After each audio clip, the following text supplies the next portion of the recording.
大阪はにぎやかですか？ Is Osaka lively? はい、にぎやかです。Yes, it's lively.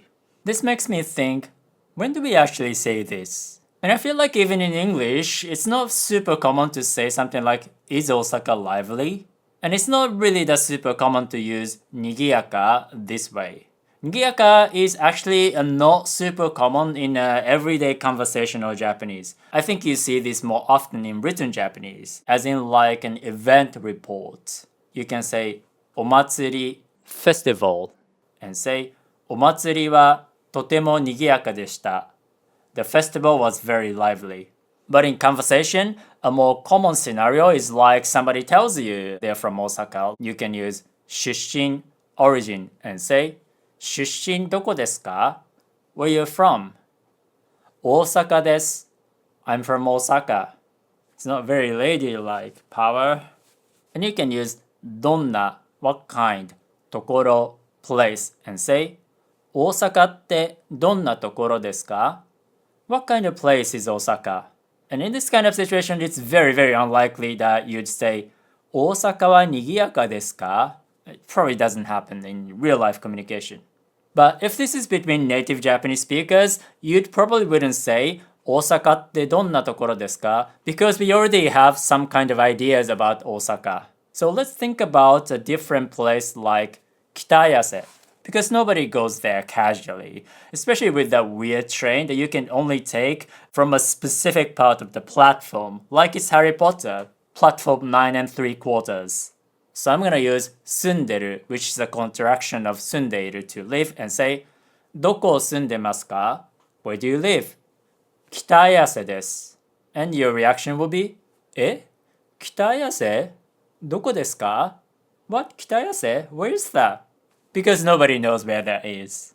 And then you can ask, 北安ってどんなところですか? What kind of place is 北安? And you can use 何もない there's nothing and say 何もないところです There's nothing there. And that is a fact. Now, when we talk about cities, especially in the context of living there, a very common expression that we use is 住みやすい Easy to live, comfortable to live, good to live. 住む means to live, and something 安い means it's easy to do something. And in this context, it's like it's good to live. So if somebody asks you, 北安ってどんなところですか? You can say, 住みやすいところです. It's a good place to live.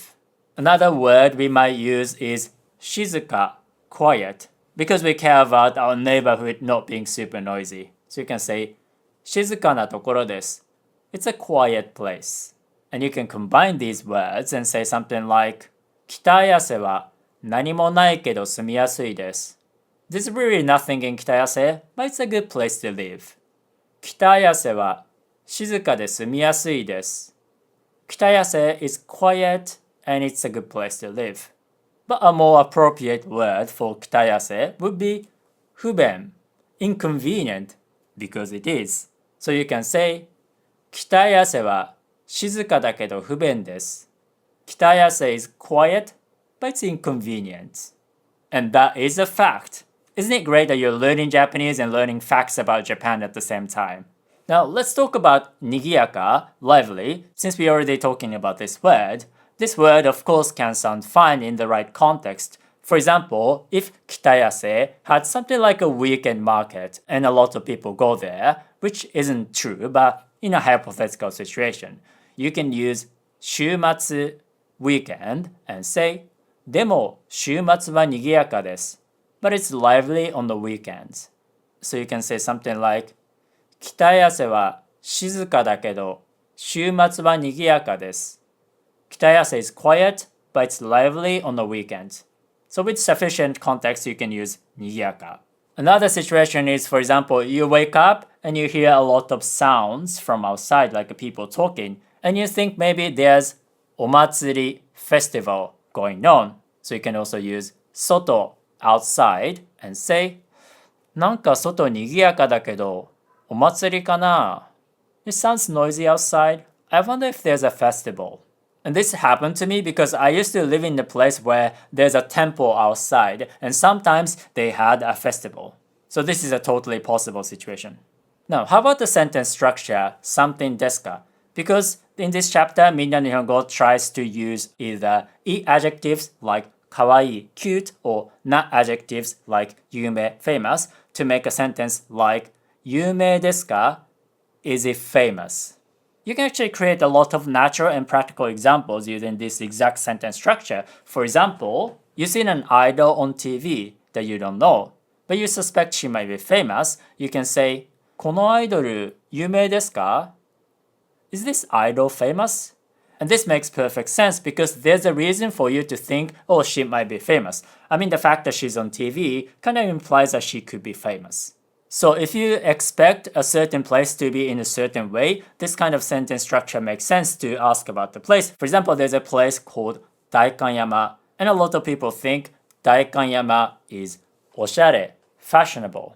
So if somebody says, Daikanyama ni sundemasu, I live in Daikanyama, you can ask, Daikanyama tte oshare desu ka?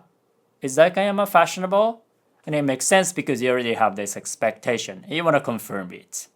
And if you're thinking like, I feel like Daikanyama is fashionable because there's lots of shops, but is it actually a good place to live? You can say, Daikanyama tte sumiyasui desu ka? Is Daikanyama a good place to live? I also realized that wa actually doesn't make sense here, and that's why I didn't use wa. But the sentence structure in itself is the same. It's noun, particle, i adjective, or na adjective, and desu ka. There's actually no reason to fixate on the exact sentence structure, but if you really insist, I can create a bunch of natural examples using the same sentence structure. You know, grammar exists so that we can express ourselves. We use some grammar points to mean something, to express something. So if you want to acquire practical Japanese, it's important to learn when and how to use some grammar points. So if you want to acquire Japanese for practical purposes, like telling your friend that 北寄せは不便なところです。北寄せ is an inconvenient place, which is an important fact. You might want to join my email group because you can acquire Japanese with natural, easy, and properly contextualized examples. So click on the link in the description or on the screen and subscribe to my email group, Japanese with Yuta.